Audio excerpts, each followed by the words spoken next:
নমস্কার, জেটিস কিচেনে সকলকে স্বাগত জানাই। কেমন আছেন সবাই? আশা করছি খুবই ভালো আছেন। আজকে আমি বানিয়ে দেখাবো কোনো রকম চাল গুঁড়ো ব্যবহার না করেই পাটিসাপটা। তার জন্য 1 কাপ ময়দা, হাফ কাপ সুজি নিয়ে নিলাম এবং দিয়ে দেব 2 কাপ দুধ। প্রথমে 2 কাপ দুধ দিয়ে আমি ব্যাটারটা বানিয়েছি, তারপর ঢাকা দিয়ে রেখে দেব 30 মিনিটের মতো। হাতে সময় থাকলে আপনি 1 ঘন্টা রাখলে আরও ভালো। ভালো করে কিন্তু ফেটিয়ে নিতে হবে যেন কোনো রকম ময়দার ডাব না থেকে যায়। এরপর আমি ঢাকা দিয়ে রেখে দিলাম। ঢাকা খুলে দেখলাম যে অনেকটা কিন্তু মোটা লাগছে। তখন আমি অ্যাড করেছিলাম 1 কাপ দুধ আর পরিমাণ মতো নুন। ক্ষমা করবেন, 1 কাপ দুধ যেটা ব্যবহার করেছিলাম সেটা দেখানো হয়ে ওঠেনি।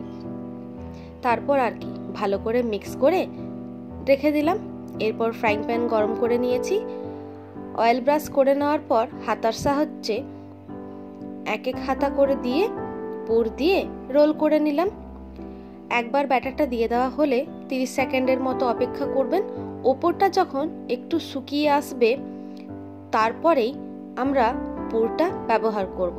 আর হ্যাঁ, নারকেল পুরের রেসিপিটা কিন্তু আগের থেকেই আমার চ্যানেলে দেওয়া আছে, তাই অনুরোধ থাকবে একবার দেখে নেওয়ার।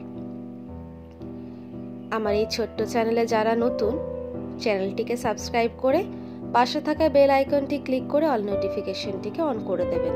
তাহলে দেখবেন যে কোনো রেসিপি দেওয়ার সাথে সাথে আপনার কাছে নোটিফিকেশন পৌঁছে যাবে। আমি এর আগেরটাই হাতের সাহায্যে পুরটা দিয়েছিলাম, এইবার কিন্তু চামচের সাহায্যে দিয়েও আপনাদেরকে দেখালাম। যদি খুন্তার সাহায্যে আপনার রোল করতে সমস্যা হয় তাহলে আপনি একটা চামচের ব্যবহার করতেই পারেন, যেমনটা আমি করে দেখালাম। আর যদি খুন্তিতে হয়ে যায় তাহলে তো খুবই ভালো কথা। দেখতেই পাচ্ছেন কতটা নরম হবে, আপনারা বিশ্বাস করতে পারবেন না, এতটা নরম হবে।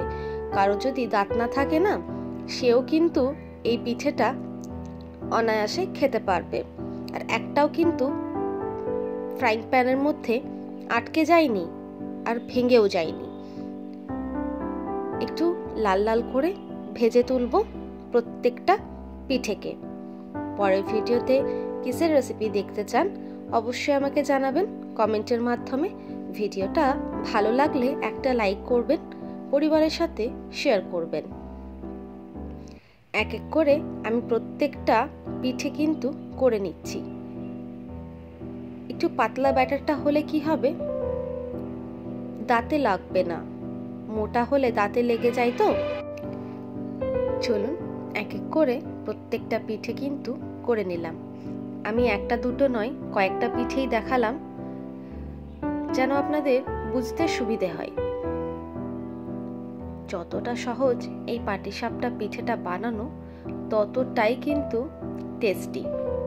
একবার বাড়িতে ট্রাই অবশ্যই করবেন এবং আমাকে কিন্তু জানাতে ভুলবেন না।